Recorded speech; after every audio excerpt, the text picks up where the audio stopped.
s'intitule Accéder à l'intelligence professionnelle, développer l'éthique du métier ostéopathe pour nourrir le métier de formateur ostéopathe. Tout un programme. Alors, voilà le plan de mon intervention aujourd'hui.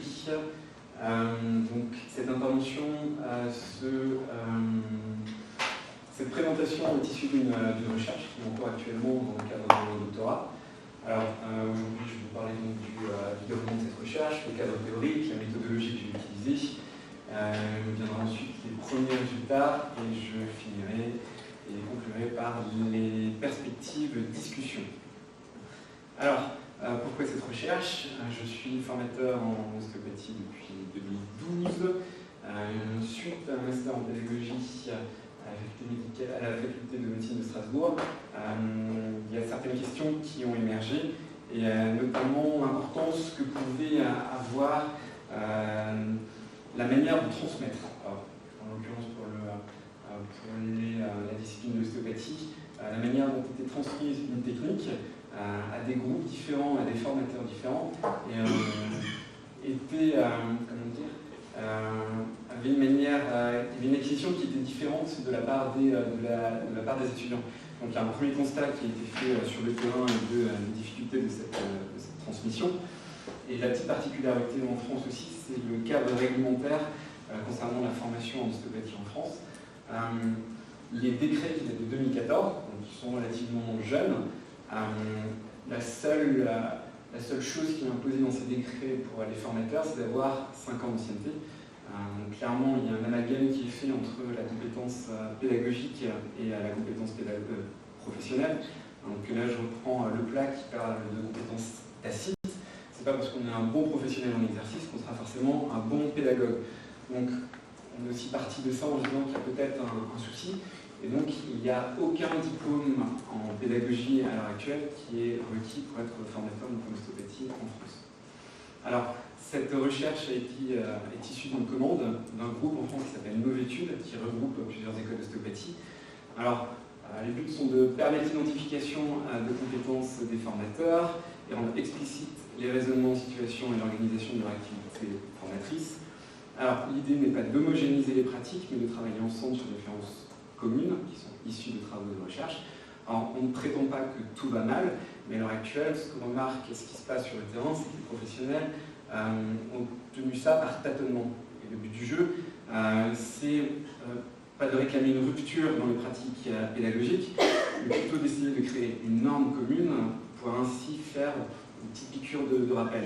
Et bien sûr, ce qui entre dans le cadre aujourd'hui de ce symposium, mettre en lumière l'intelligence professionnelle du formateur ostéopathe.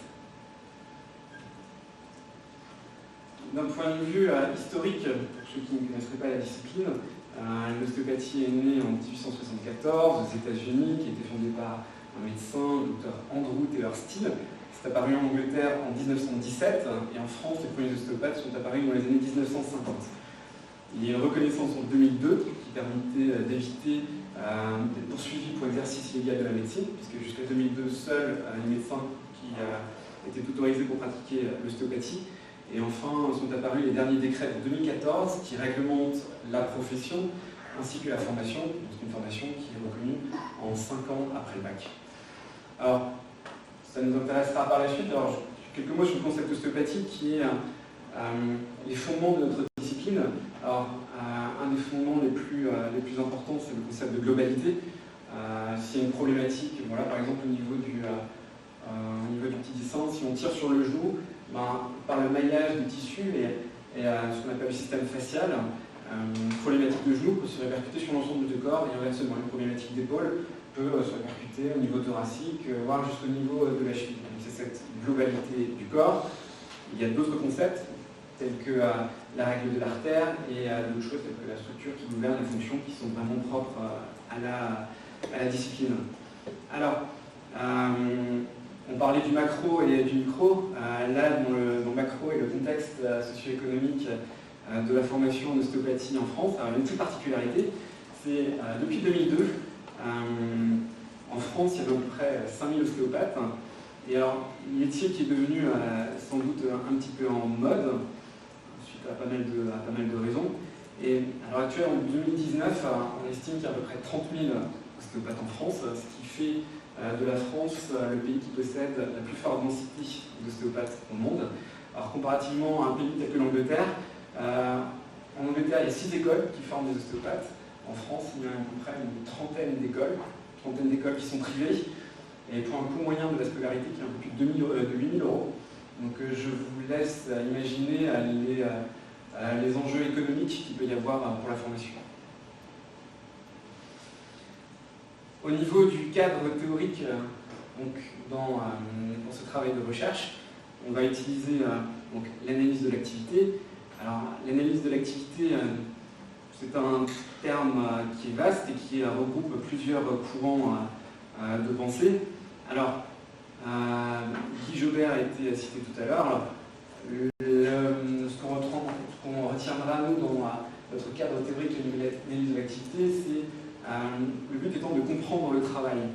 On va chercher sur le terrain, alors pour nous, dans notre recherche par l'intermédiaire de films, on va comprendre l'activité qui est réalisée par les formateurs eux-mêmes. On va confronter entre l'activité dite professée et celle réalisée, d'ailleurs qui trouve son origine dans la physiologie du système nerveux. L'analyse de l'activité va pouvoir nous permettre de comprendre plusieurs dimensions, la dimension perceptive, cognitive, conative et socio-affective. Alors, on va utiliser plusieurs courants dans notre recherche. Alors, on va utiliser la didactique professionnelle. Alors, je ne vais pas me permettre aujourd'hui de rentrer dans la définition, mais on va utiliser bien sûr les concepts pragmatiques qu'on va associer aux formateurs en ostéopathie. On va tâcher d'en dégager l'échelle.